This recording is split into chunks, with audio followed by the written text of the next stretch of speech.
of what we're calling the deficit is the interest on the loan for the new building. Am I correct? Correct.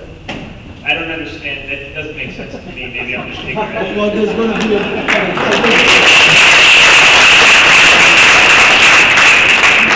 the lease on the Chrysler building was renegotiated, and the rents on that we receive from it will be bumped up, and those are expected to cover the debt service on the loan. Because the loan is a fixed rate. So as the rents go up on the Chrysler building, it will cover that.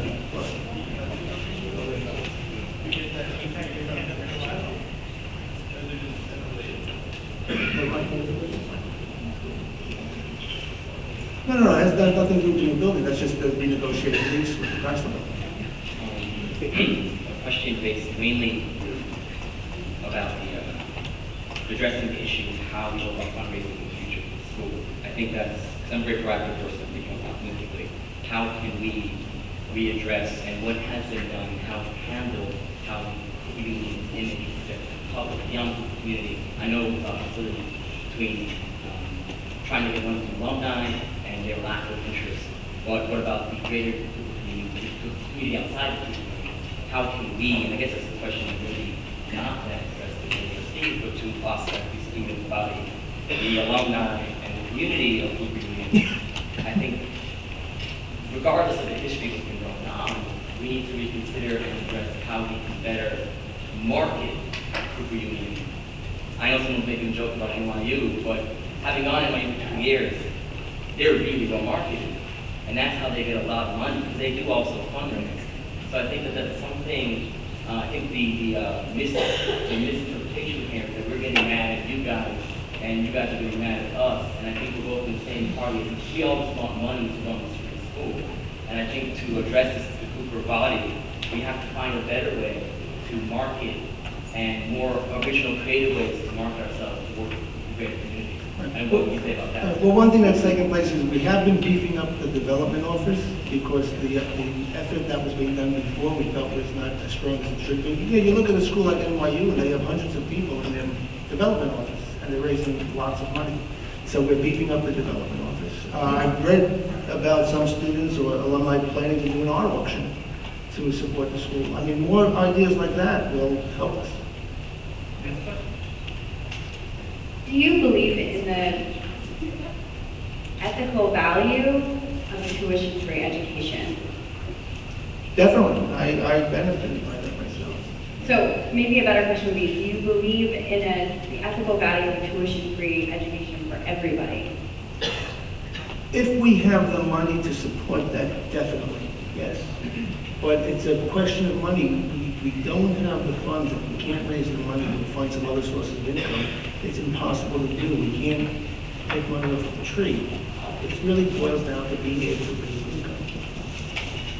I mean, we would all love, every time tuition has been on the table or talked about over the last couple of decades, it's always shot down. It's the last resort.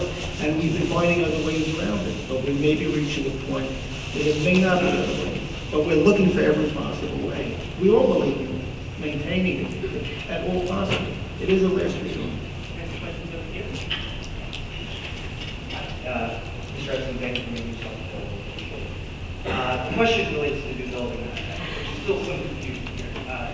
As of 2005, we had the engineering building, we had the Hewitt building, we had no debt service. So, looking at the situation today, we have $97 million monetized asset for current use, but we now have $10 million of debt expense. My question was the decision. We are at a point where you raised $197 million at your suggested return of 5%. That gives you $10 million a year. So there's a $20 million swing. The question is, the decision to make, to create a building, clearly provided some resources immediately. But as you suggested, this deficit issue has been going on for 20 years. Couldn't that $200 million have just been used to, I don't know, for the endowment or used for something else other than spending it on the building? We lost that cash. We lost the ability to get returns on that money. We have a chart that was prepared. I don't know if they can projected us. So we looked at the results of 4 different approaches. One was to build the building and take out the loan. One was to just build the building without taking out a loan. One was to take out a loan without building the building, and one was to do nothing at all. And all of those numbers basically converge into relatively close numbers, and building the building didn't hurt us, and no matter what 4 of those 4 courses we took, we'd still be in the same predicament. We would have a structural deficit. You have to also add in the fact you're looking at the $10 million in debt service, but we've achieved a savings by eliminating 2 buildings, making 2 buildings into 1. It's a much more efficient building, and it was some of the savings on that would offset the debt service of $10 million. I don't know the exact number, but it's a sizable savings.